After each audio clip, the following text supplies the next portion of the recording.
Nowadays, we have something called retirement. It means that you reach a certain point in your life and you're done and you can now take a rest and retire. And it comes from a certain measure of fatigue. I lived my life, I did a lot of things, and I'm already old, and that's it. There's nothing more that I need to do. And I'm just gonna rest. And what you discover is that retirement leads a person to shrivel away. Don't ever retire.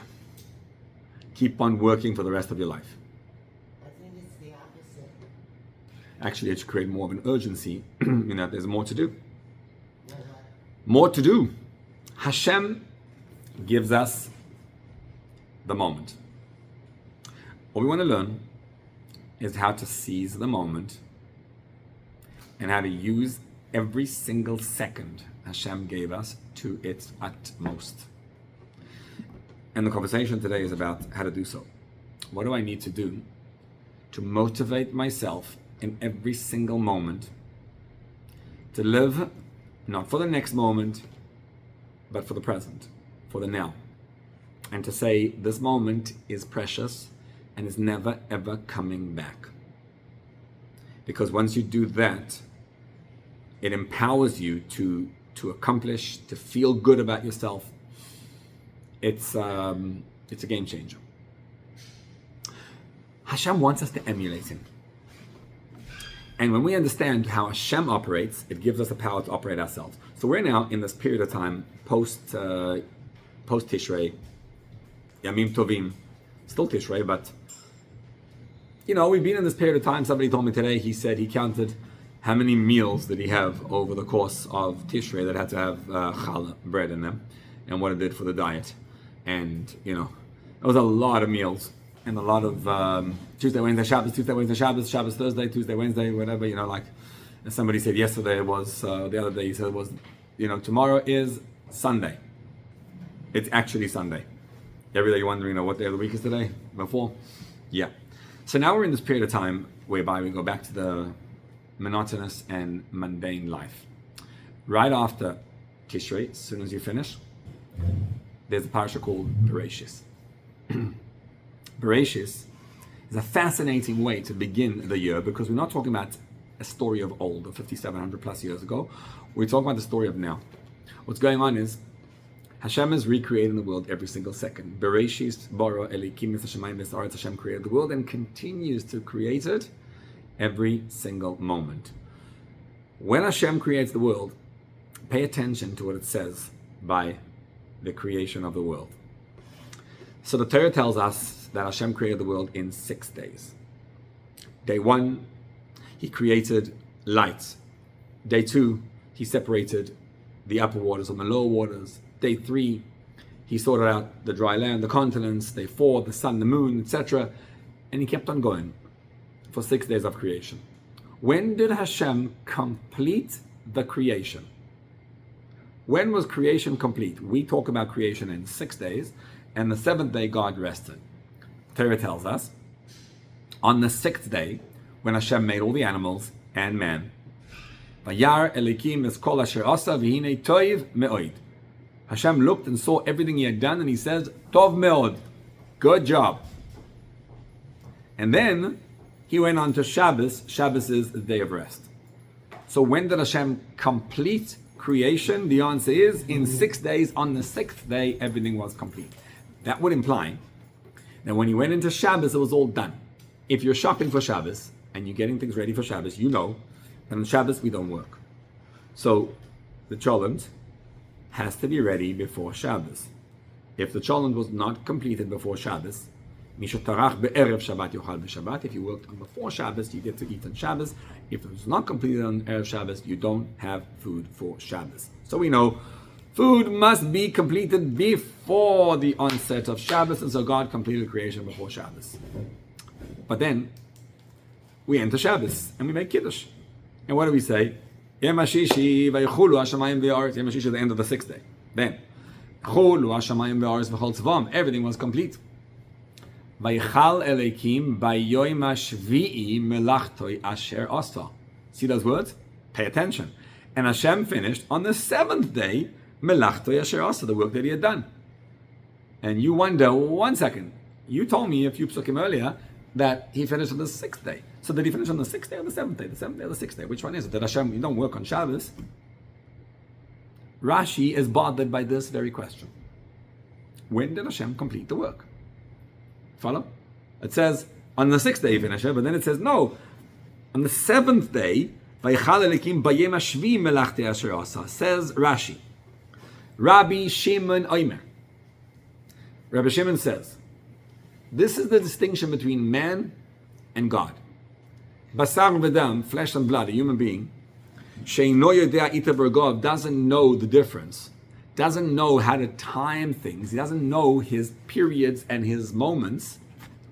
Therefore, tzarich leosif meichol al kodesh, has to add and take away from the mundane weekday to the holy day. Which means, when do we accept the onset of Shabbos? We accept it on Friday, in other words, when the sun sets. So if the sun's setting at 6:17, you accept Shabbos before 6:17. In fact, we actually write on the calendar, in Yerushalayim we do even earlier, but most places in the world you do 18 minutes approximately before. So we on the calendar says 5:59, and you're wondering why? 5:59? Because he says, get the Shabbos done earlier so that you should be ready earlier.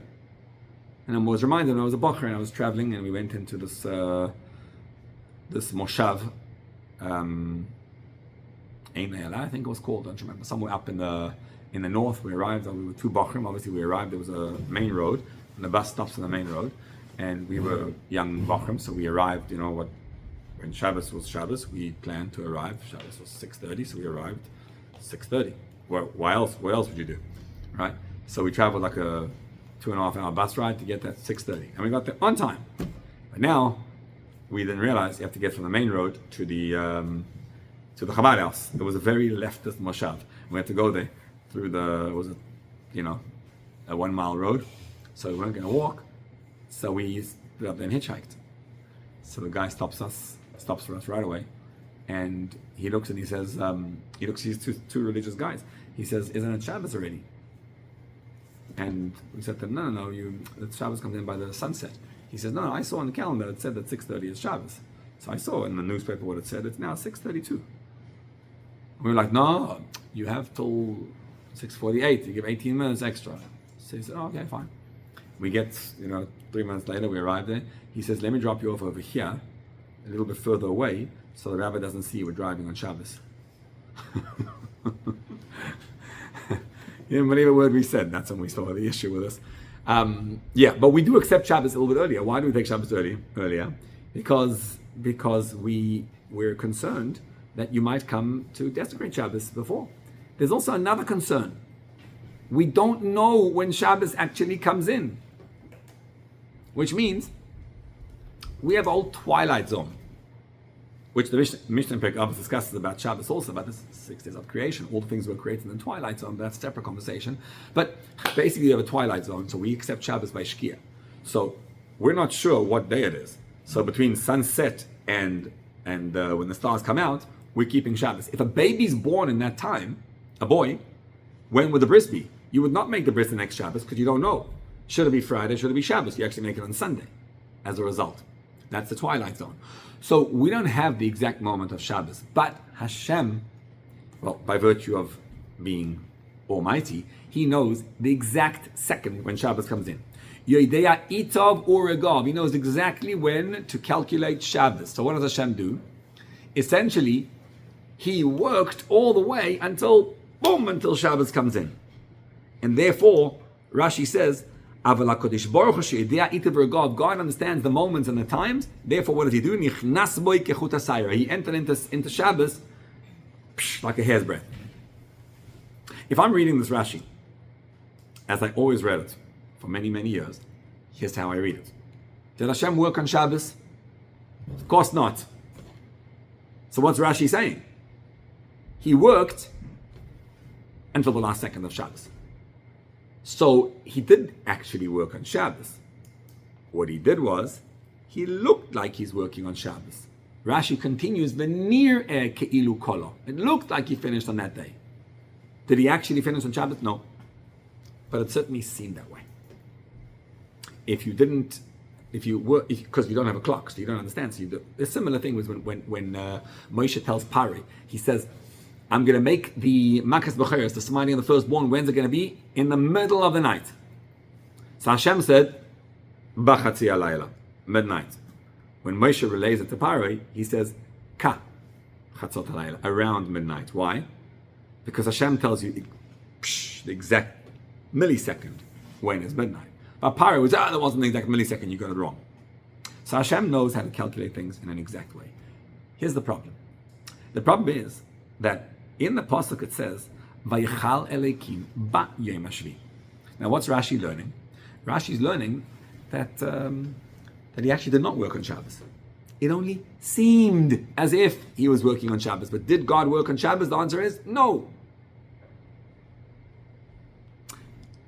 But then he says, Nichnas boy, he entered into Shabbos kechut hase'ara. He entered in like a hair's breadth. And what that implies is that he actually did work on Shabbos. So we're going to learn a little bit of Hilchas Shabbos right now. Ready?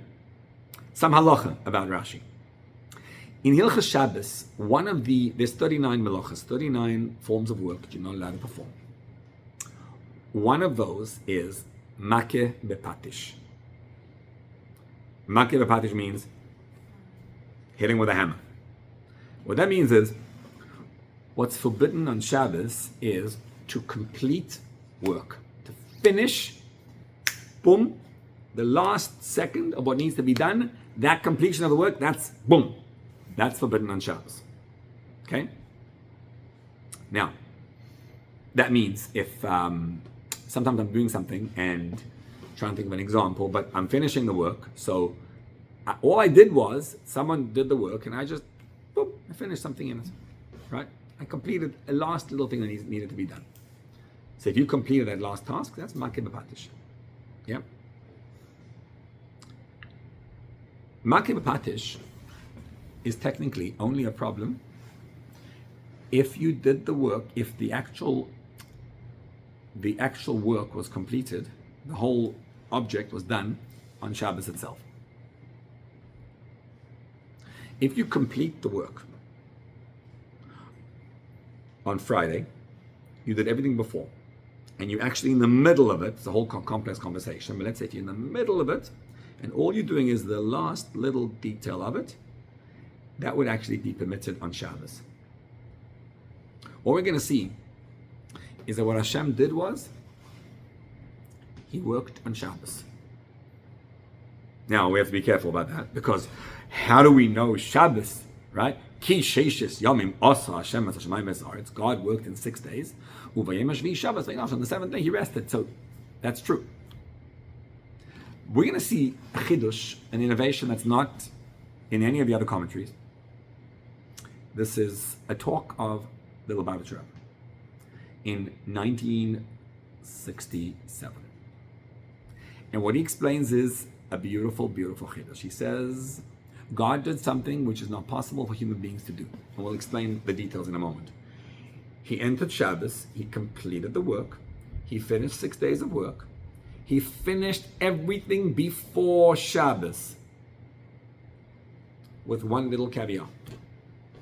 Came in Shabbos, and there was one tiny little thing that needed to be done.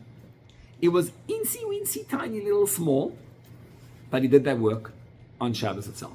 So if Shabbos comes in at whatever they come in, at 6 o'clock, at 6 comes 6:00 and 12 seconds and 3 milliseconds, until 6 and 4 milliseconds, God did the work. He was working 1 nanosecond into Shabbos.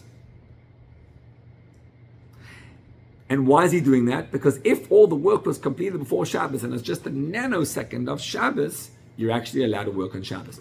Most of us will never get this question in practicality because we don't know when Shabbos comes in. So we just accept Shabbos early. You have no choice but to accept Mechol HaKodesh, to go in from before. And what we're going to see is that Hashem worked for 6 days, And it's not a contradiction. He finished the work in 6 days. Was it complete? All done. Everything was done. Why do we say that on the 7th day he completed the work? Because even though he completed it in 6 days, it was negligible. There was a tiny little a nuance that had to be completed on Shabbos. What was God doing all day long? That day, he made man. So man was done already before we know, because man already managed to sin and to mess up already before Shabbos. Man was made, and Hashem was still creating. Because when it says in the days of creation, Hashem, it's a whole day of creation, right? Hashem spent the whole day creation. I just want to explain this for a moment, right? You say, I don't understand. Why did Hashem spend the whole day creating? When he created light on the first day, how long did it take him to create the light? When he created continents on the 3rd day, how long did it take him? The answer is, Hashem spent the whole day creating.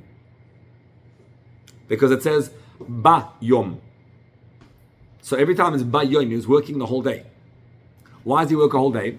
Because remember, there's no such thing as time. So he said once, if Hashem can do whatever he wants, he could do whatever he wants. You know how long it takes to make a baby? Who makes a baby? You think mothers make babies? No, they don't. They have no idea how to make a baby. Hashem makes a baby in the mummy. Right? It's all Hashem, as we know. Hashem has a process. It goes from a sperm to an embryo, and then it takes 9 months of development. And if you don't go through those 9 months, it's not going to work. Has to be that way. And then there comes a full development, and boom, out comes a baby. Why does Hashem do it? I don't know. But that's the way he operates. He takes time to evolve anything that goes on. So you could argue Hashem could do anything in a second. He could, but he doesn't. In fact, that's what the Mishnah says in Pirkei Avos when it says, Ba'asara ma'amoros nivra ha'olam. Hashem created the world with 10 sayings. So the Mishnah says, Va'aloi b'maimer echad yochel liboros. He could have created the world in 1 saying. Why did he make the world in 10 sayings? The answer is because he wants to give you, right? If you're a tzaddik or a Rashi, he wants to give you the ability to work in a world that's natural. So Hashem makes it nature. And nature operates. And you need to arrive at Hashem through nature. There's the point. So Hashem created the world slowly, slowly, in a natural way, in a natural cycle, so that we can get attached to him in a natural way. Okay? That's why he was busy all day long. So get to the 6th day of creation. Hashem is making man. Man was done. Adam and Eve were created right before. And then they managed to eat the Eitz Hadas and everything else they did. They ate the fruit. All good. Bad. But, yes. Hashem's still creating the animals. And Hashem is working to fashion and to complete the animals, and all day long he's working. And so it says, when did Hashem finish the work of the animals? Ba Yom HaShishi. On the 6th day. Now Rashi's bothered, but it says he finished on the 7th day. How do you reconcile the two? The answer is, he actually finished it on the 7th day. But that which needed to be done on the 7th day was negligible, and therefore it's as if he finished on the 6th day. Make sense? Again, did he finish on the 6th day or the 7th day? The answer is he finished on the 6th day. All the work was done on the 6th day, but it entered into as nanosecond into the 7th day, and so you may consider that on the 7th day. What was so? It doesn't seem it was. Great question. Why was it important to work? Why did he have to do this? That's going to be the focus of the whole thing. Correct. In a moment. Yeah. I have another question. Like, we try to emulate Hashem, and like when we say, let's say, this example, taking in Shabbos, because we don't want to be flying. Right. into Imagine we Shabbos. were flying to Shabbos this way and wait till the last second. It almost feels like. Good point. So get to 2 questions. Okay, hold on. Also, Yeah. Imagine you're showering and you're having a shower and you're like, people say, Shabbos comes in when I finish my shower. God forbid. You're supposed to finish your shower in time that you're ready for Shabbos. And for some reason, Hashem not only works, he actually worked into Shabbos. Now, when it says, if you look what it says that it looks as if he entered Shabbos. That means, right before he says, Nichnas bo yikechut hasayra. So, did Hashem work on Shabbos? Here's the answer. No. Hashem doesn't work on Shabbos.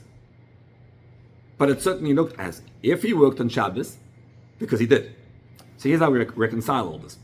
Hashem finished the world in 6 days. Yes, it was done. Because that which was left to do was almost nothing.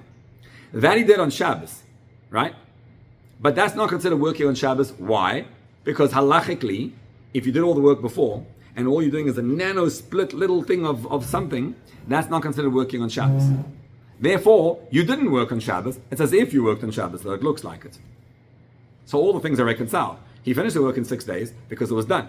That which needed to be done was so negligible, it's not considered to be done. But he did actually do something on Shabbos, so that little something that he did on Shabbos was a small little nothing, so it's considered as if he worked on Shabbos. But he didn't actually work on Shabbos. He only looked like it because it's not considered to work if you do just a nanosecond of work. Of course, the problem in all this is, as you say, why on earth are you doing this?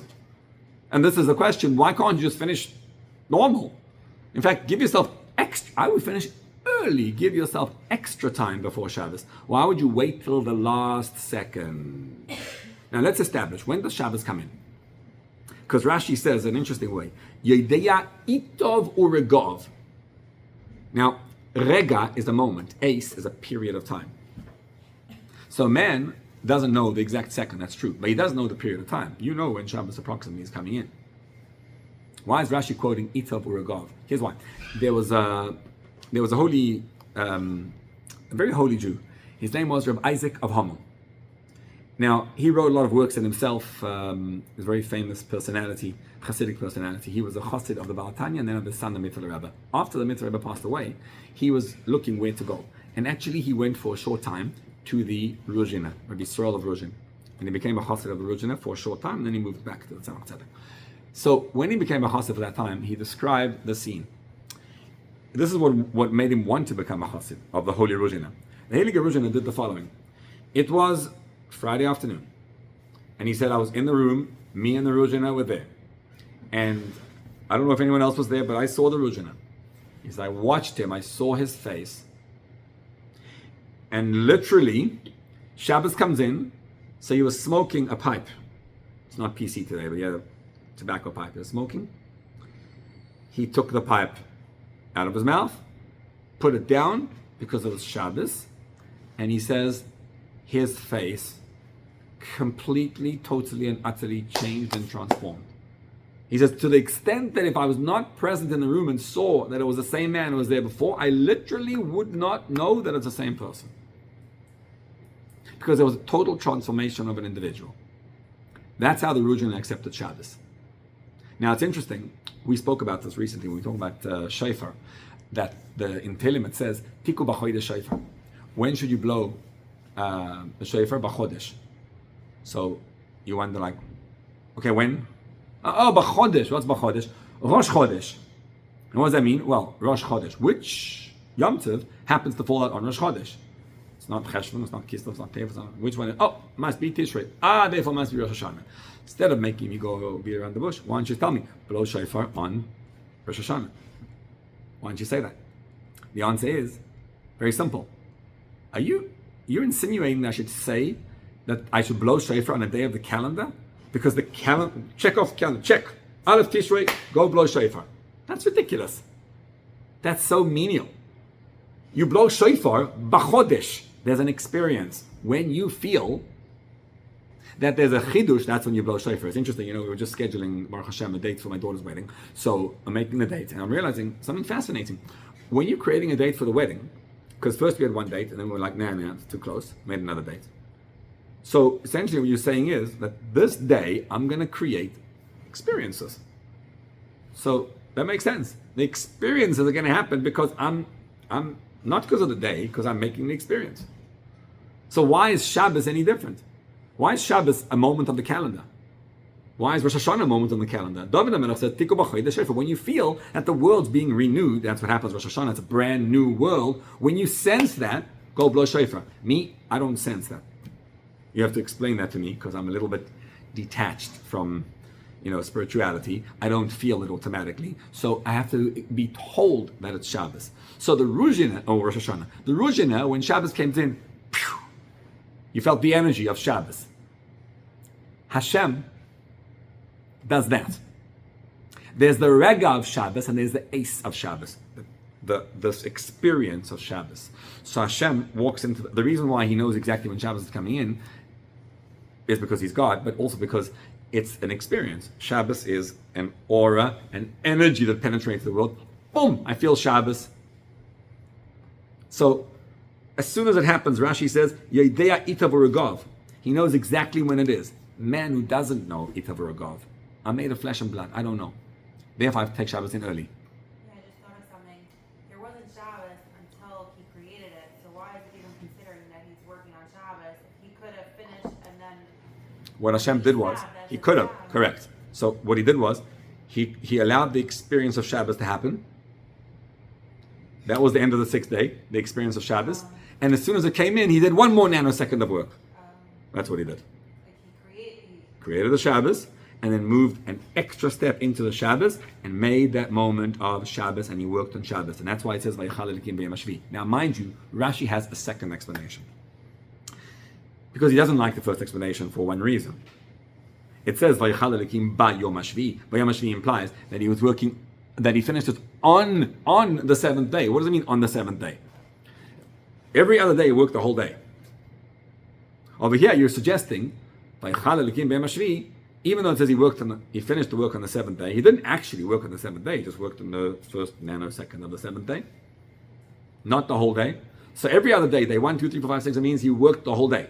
But the 7th day he didn't work the whole day. So Rashi says, nah, second shot, you know what it means? And this is pretty famous. It says, Hashem created, on the 7th day, he created something new. It's called menucha. It's called rest. You ever find that on Shabbos, you have to work the hardest day of the week? The Rogatchover said that Shabbos is the hardest time for him. Because every day he has a chiddush, takes the chiddush, puts it out of his head, writes it down, then it's good. On Shabbos he can't write, so he has to keep it in his head all the time. If you want to rest, the way you really keep Shabbos, rest means feel taken care of. So you walk into Shabbos and there's a million things on your head that need to be done, and you have to like, shh, let it go, boom, Hashem is taking care of it all. That's called Menucha on Shabbos. So Rashi says, the second explanation, what God created on the whole Shabbos, the entire Shabbos, is Menucha. Menucha means you rest. It takes time. You know, there's 3 meals in Shabbos, or 3 periods of Shabbos. So you go through the first period, and you're like, unwinding. By the time the morning comes along, there's a different meal. You're like, I'm feeling already in the Shabbos zone. When Shalosh Shudas comes along, the third meal, it's Raiva the Raiva, it's called. It's like absolutely connected. Unfortunately, someone told me this, when I get a few minutes before the end of Shabbos, start getting itchy and antsy. I have to get to my phone. Like, Shabbos comes out at 7:04. I need to, let's go. I need to get out of here. And I already start feeling it before. You're not supposed to be that way. You're supposed to be very super relaxed on Shabbos at that moment. So there's this whole 24, 25-hour period of like relaxing. Menucha. My mother-in-law, So on Shabbos, Hashem taught us something very special, to rest.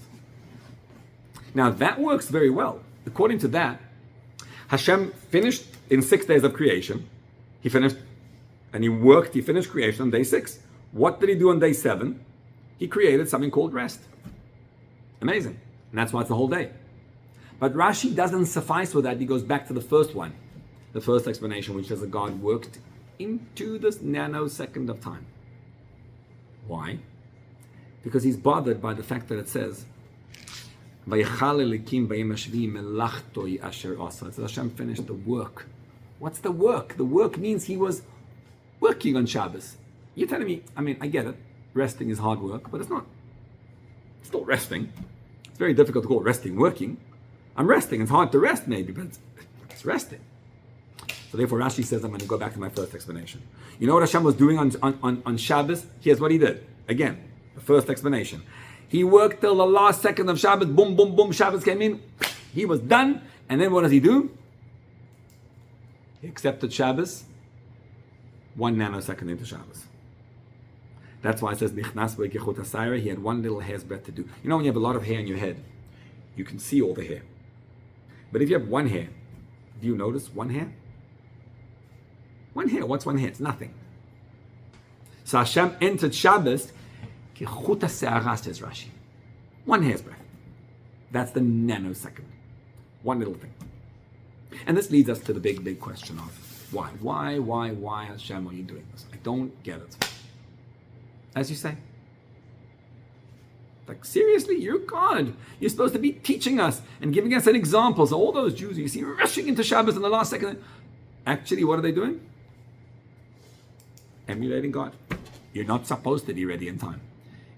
Basically, God's procrastinating. So it seems he had more to do. He could have done it before. He's God. He could do anything. He waited for the next second. Why? I think in this explanation over here comes one of the most exquisite things ever. But before we do, let's explain it halachically. Rashi says, Rabbi Shimon says, this whole thing, who said it? Rabbi Shimon. Rabbi Shimon says that if flesh and blood doesn't know when Shabbos comes in, but God senses the energy. Boom, and therefore he waited into Shabbos itself. Why Rabbi Shimon? Because Rabbi Shimon in the Gemara, or across the Gemara, Rabbi Shimon Dorish Taima Dikra. Rabbi Shimon has, basically, he looks at the rationale behind everything. There are other sages who say, listen, bottom line, this is what he did. Boom. Rabbi Shimon says, let's understand the rationale. You don't know when Shabbos comes in. Therefore, you must take it in early because if you don't, you might err. Imagine you take in Shabbos and Shabbos is 6:18, right? And you're working into the Shabbos. That's ridiculous. Then you worked into Shabbos. Rabbi Shimon says, Hashem knows. Hashem understands. So the whole reason of waiting doesn't apply to him. Follow? Only, basically, you have to take in Shabbos early. Why? Because you might make a mistake. Hashem's not scared of making a mistake. He's not going to make a mistake. So therefore, if I look at the rationale behind it, he doesn't need to worry about it. Okay? That's the simple explanation. But let's go now into the deep, mystical side of this. A very simple explanation. Listen to this. Do you know why God did work on that nanosecond? Do you know why God finished creation in 6 days, plus that little nanosecond of Shabbos where he did the work? The reason is because, halachically, Hashem is able to, because if you know when Shabbos comes in, like your God, and you know exactly, you're allowed to work that second. So he's allowed to work that second. That means there is a second nanosecond available to Hashem to do work in it. Now, human beings don't have that luxury. What? Is that where we learn the halacha from? Yes. Of what? Of well. Meaning like that we could copy Hashem. But listen to the copying. Hashem says copy me because I keep Shabbos, you keep Shabbos. But here's the way he says it. Hashem had an issue over here. The issue was, since he's God and he knows exactly the nanosecond Shabbos comes in, since he knows exactly when it is, right? So therefore, if he doesn't work that moment, what's he doing? Squandering a moment that's available to him. That's what's going on. See, if you don't work that moment, you say, no, I'm taking in Shabbos, right? You say, at 12 o'clock, I'm already sitting by the Shabbos table, Shabbos Hamalka, I'm ready for Shabbos. That's because I'm a human being. And I have to, so I'm preparing for Shabbos, I'm good. Hashem has an issue. Since he's able to do the work, and since he knows exactly the second Shabbos comes in, and since Al Pi Halacha, the nanosecond, the first one, you're allowed to work, Yechut Asayah, the hair's breadth. If he doesn't work at that moment, what he's saying is that there's a moment, I was going to say a moment Hashem gave me, but you understand, a moment which is present and able to be done work, and I'm not doing work. That means I'm squandering a moment of space and time. Here's how it works. If you're alive right now, and you're breathing, see that? That's a breath of life. What that means to you and me is that this moment is precious. How do I know it's precious? Because I'm breathing. Because I'm here and I'm alive. And if I'm alive in this moment, it means it's a moment I have to use and utilize. Because I'm alive. I'm here. It's fascinating to hear all these stories of the hostages where the guy's like, he says, I was under the tunnel, and he says, well, after 100 days of being there and being, deprived of food and sleep and dark and deprived of air and oxygen and everything, so at some point you're hallucinating. He says, I'm not sure if I'm alive or dead. Like I wake up and I'm saying, is this alive or dead? I don't know. I don't know what I am. I have no clue. If Hashem gave you a moment of being alive, if you take that breath and you feel life, that means God believes in this moment. Listen to what this means. First of all, if the question is, I'm 68 years old and I've worked my whole life and I've done everything. Here I am now. You're the exact same as an 18-year-old or an 8-year-old. Because Hashem is giving you this moment right now. So if you seize it with absolute freshness, you say, what do you mean? I've got tons to do. I got to accomplish things. Why must I accomplish? Because Hashem gave me this moment. The moment has to be utilized to its fullest extent. That's what God's teaching us. Now, here's where it gets me, where I get inspired by this. You know, how many generations were there before us? How many generations were trying to bring redemption into the world, trying to bring Mashiach? Now think about it. All those holy people, they didn't succeed. How do I know they didn't succeed? Because we're still here. Who were the greatest people? Moshe Rabbeinu, right? And David HaMelech, and Shlomo HaMelech, and go through all the generations.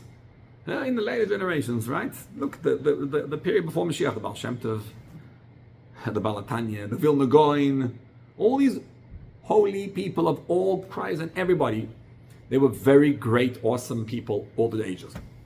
And they didn't succeed in bringing Mashiach. So what are you telling me now? We're going to do it now? That my actions now, in this moment, actually matter? No, they don't. Come on. Am I worth anything? Can I do anything over here now? I don't know about you, but honestly, sometimes I really feel like, it's almost like despondent. Yeah, it's not. Come on. Nothing can happen already. Hashem created the world in 6 days. The world exists for 6,000 years.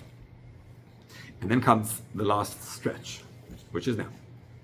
And the last stretch, God was pulling and doing stuff and working. I feel like a ceasefire, you know, when they announce ceasefire. And then like, let's throw a few more bombs and a few more this and this. It's just the last second. Oh, now we got it. Hashem was working with full vigor and intensity until the last second and into Shabbos because he could into that last nanosecond. The message he's teaching us is, I think, one of the most empowering messages ever. It's that if you have a moment of life, you're breathing. What this means is simple.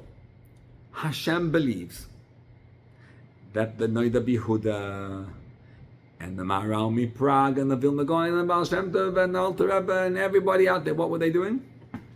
They were preparing the ground. They did 99% of the work. Yes, that's true. There's a little milli nothing that needs to be done. But that last little thing is the Makir Patish. That's what makes him come. That's what makes Mashiach come. You know who's going to bring him? Us. How do we know that? Simple. Because he didn't come yet. And we're here. And we have the ability to do that. Now you look at yourself and say, oh, you know what I am now? What that means is all the generations throughout were waiting for me for this moment where I am going to utilize my moment.